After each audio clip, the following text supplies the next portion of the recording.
और हमारे पास जब हमारा ठाकुर जी ने हमको चुन लिया कि तुमको इस ब्रज धाम में जन्म, मुझे लगता है उससे बड़ा कोई, माफ़ करना मैं किसी पर प्रश्न नहीं उठा सकती, मेरा अधिकार नहीं, पर जिसको श्री हरि ने ब्रज में, ब्रज की धरती पर जन्म दे दिया ना, और वो किसी तरह इस ब्रज की धरती को छोड़ करके चला गया, मुझे लगता है उससे बड़ा मूर्ख कोई नहीं। अजी जिसके लिए सब देवी देवता एक रात के लिए यहाँ अवतार लेने के लिए तरसते, तुमको भगवान ने उस धाम में जन्म दिया और तुम उसको छोड़ करके सोचते हो कि बड़े ऐशो आराम में रहेंगे तो बड़ा अच्छा लगेगा, बड़ा आनंद आए। काय का आनंद आएगा? कैसा आनंद? क्या बाहरी सुख से आनंद आ जाएगा? कितनी बड़ी चूक हो जाएगी अगर हम इस ब्रज की धरती को, इस धाम को छोड़ने का स्वप्न भी अगर मन में आ गया कि हमें छोड़ना है, तो कदापि नहीं। छोड़ वो है बड़ी चूक जाओगे एकदम। ब्रज में जो भगवान कहीं भी तो जन्म ले सकते थे, भगवान अमेरिका में भी तो जन्म ले सकते थे। कितना बढ़िया देश है, कितनी साफ सफाई है, कितने रूल रेगुलेशन है, बिल्कुल है, इसमें कोई शक नहीं, कोई दोहराया नहीं। हम जैसों को तो वहाँ की जो स्वच्छता है, वहाँ की जो नियम है, सब है, उसको देख के हम जैसों को डूब जाना चाहिए। कल हमारी माता जी आई, वो बता रही थी कि कोई एक ऐसी उदाहरण बता रही थी, कुछ उनको मिला था कोई मैया, तो वो कहाँ गई थी मैया? सिंगापुर गई थी, भारत से कोई मैया थी।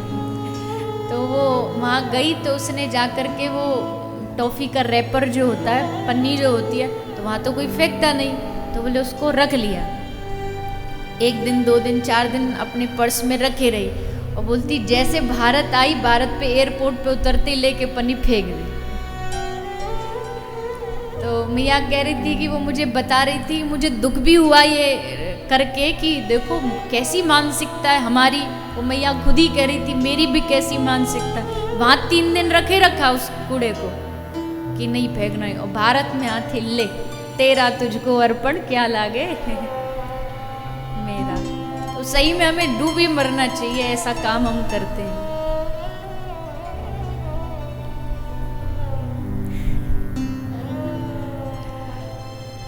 वहाँ पर ये बात कोई कहने की तो नहीं, पर अब याद आ गई है तो अब मन में आ गई तो बोल दूँ। कहते ना मन में नहीं रखना चाहिए।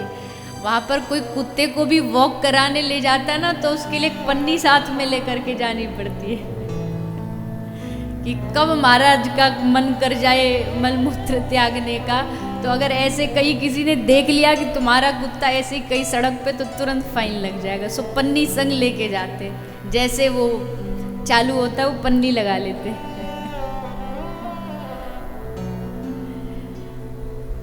एक हमें हंसी आ रही है, बात ठीक है, लेकिन इससे थोड़ा सोचना भी चाहिए, हमें समझना चाहिए।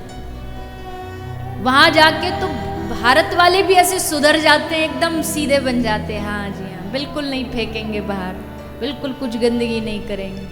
और यहाँ आते ही पता नहीं कौन सा भूत घुस जाता है, गंदगी का भूत। खैर ये प्रसंग है नहीं मेरा, मैं कुछ और बोल रही थी पर वो आ गया याद। तो स्वच्छता बहुत है, इसमें कोई दोहराया नहीं, लेकिन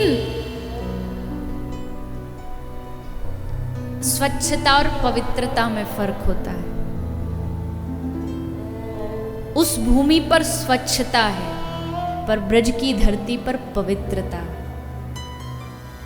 यहां गंदगी भी पड़ी हो ना, तो उस गंदगी में भी पवित्रता है। यहां कीचड़ भी पड़ी हो, भजन गाते ना, सूकर भी बनइयो तो बनइयो वृंदावन को।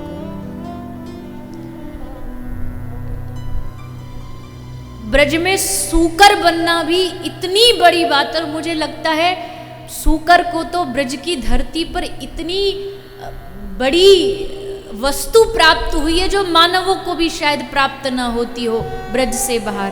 क्या प्राप्त हुई है? उस सूकर को ब्रज की रज प्राप्त हुई, ब्रज की माटी प्राप्त हुई। ब्रज की माटी जिसकी प्राप्ति के लिए, जिसको पाने के लिए न जाने कितनी कितनी जन्मों तक रसिक जन तप करते हैं, भजन करते हैं बिहार, लेकिन फिर भी प्राप्त नहीं होती है, फिर भी उसकी प्राप्ति असंभव हो जाती है। और एक बात आपसे कहूं, मैंने भी कई बार कथाओं में कहा है भगवत चरणों से प्रेम करिए, चरणों की प्राप्ति, चरण चरण चरण, लेकिन उससे भी पहले शुरुआत मालूम है किससे होगी? शुरुआत होगी रज से। चरणों के नीचे की जो रज है, हमारा अधिकार ब्रह्म को पकड़ना नहीं है, समझना इस बात को। हमारी योग्यता, हमारा अधिकार उसके पदों को यानी चरणों को भी पकड़ने का नहीं है।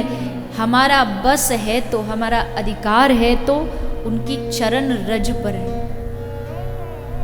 डायरेक्ट सीधा जाके भगवान को पकड़ने की कोशिश करोगे, सीधा चरणों को जाके पकड़ने की कोशिश करोगे तो संभव नहीं। हमारा अधिकार, हमारी औकात इतनी ही है कि उनके चरणों तक पड़े रहो, रज तक पड़े रहो, बस इतनी हमारी योग्यता है।